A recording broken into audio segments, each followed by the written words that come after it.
Usually I make rituals that are specific to a lunar cycle, but today I'm going to make a video that can apply to any full moon ever. Full moons are all about releases, so that's what we're going to focus on, and I have 12 things that you can do on a full moon. Choose one, choose two, do all 12, whatever you feel like doing, okay? Okay, let's get into it. All right, number one is to physically clean your space. Get the back of your fridge, the back of your closet, that shit that you've been meaning to donate for the last 6 months but haven't. All that shit, full moon, excellent time. It's all about releasing things that are holding you back or energetic weight, so it's a really good time to do any cleaning that you needed to get done. Or even if you don't want to do deep cleaning, just making sure that you consciously clean your house on the full moon. Number two is to energetically clean your space. So along with filming this video, I also filmed a smudge video today. A thorough how to smudge your house. I recommend doing that on the full moon. Crack your windows, light some sage, burn some resin, get some incense, whatever you gotta do. Like, open your windows, dance around, play some music, clean your space, right? Energetically, physically. It'll really help just clear out all the energy that's been building for the whole last lunar cycle. And if you do this every full moon, you'll start to notice your home feels more harmonious. It is the space where you live and exist. Take care of that energy. Number three is to make moon water. If I don't do anything else on a full moon, I make moon water. It's the minimum that I do, okay? And I have a whole video on how to make moon water. I'll put that right here as well. I highly recommend it. It takes very little effort or time, but it's got great payoff. So make moon water is number three. Now, number four, while you're doing that, you can also charge your crystals. So charging your crystals, just take them, put them outside or put them in a windowsill so that they can absorb the moon's energies. And then after that, you can bring them into your home and bring that energy in. And then number five is to just go stand under the moon. And I'm saying it slowly because I know it sounds fucking simple, but when was the last time you did it? Like, just take a second. Just take like 30 seconds, even in the middle of winter in Michigan when it's negative a bajillion degrees and the ground is made of ice. I will still go outside and spend 30 seconds looking at the moon, just consciously observing it and being aware of it and admiring it. Just go outside during the full moon and just look at the fucking moon. Like, that's it. Just, it's a very simple thing to do, but like, do you do it? Do that shit. It's great. Number six is to, if possible, if it's raining, if there's like a thunderstorm or a snowstorm, I recommend collecting that shit. I am a legitimate junkie for like thunderstorm full moon water. Like a full moon thunderstorm or a snowstorm, I'm gonna have mason jars on the back porch. Like, I'm gonna have them out there just collecting the water. If you do any kind of ritual work, it's really good water for any ritual you're trying to do. It's so supercharged and so amazing. So if you have a storm during a full moon, take advantage of that. Collect that water. Along with water, number seven is to take a moon bath or shower. Now, I don't have a bathtub in my house, so that sucks. But all I have is a shower, so I shower. Now, if you have a bathtub, make a bath. You can look up moon bath ingredients. I would recommend looking at whatever sign the moon is currently in and aligning the ingredients you put in your moon bath with that sign and with its associations.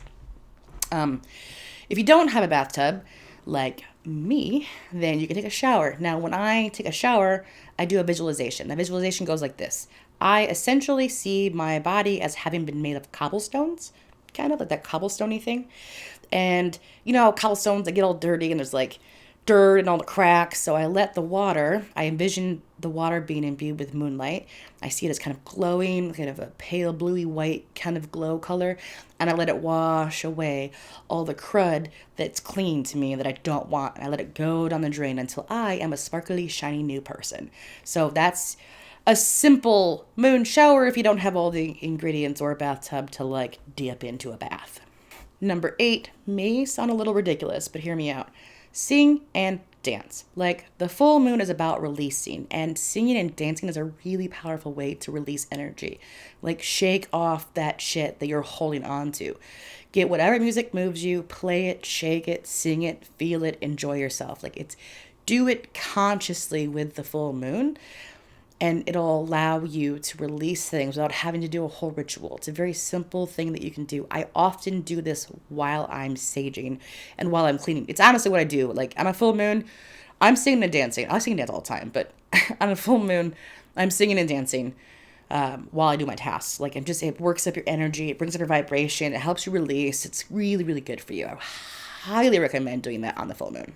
Number 9 is self-care. The full moon for me is very much a self-care moon. The full moon is when your emotions get high and they get all bottled up and you're like, ugh, right? And I think it's really important to go ahead and release a lot of that and take care of yourself and pamper yourself. If you follow me on Instagram, you'll see on a fairly regular basis when I do a full moon ritual, my Instagram story will then involve like a bottle of champagne or a foot bath or whatever, like a chill. I get all homey, I wrap in my blankets, I'll binge Gaia, whatever. Like, I do whatever makes me feel good. I will smoke a bunch of weed. Like, I just chill out. Like, it's a really good self-care time. So I recommend on a full moon, just taking some time to take care of yourself in whatever way works for you. Whatever self-care means for you, do that shit. Number 10 is to write sigils or symbols on your windows. So the reason why I do this on the full moon is because I do a visualization while I'm doing it. So as I'm drawing my sigils or symbols on my windows, I will see in my mind's eye the moonlight hitting those sigils and then imbuing them with the full moon's energy and then pouring that light into my home.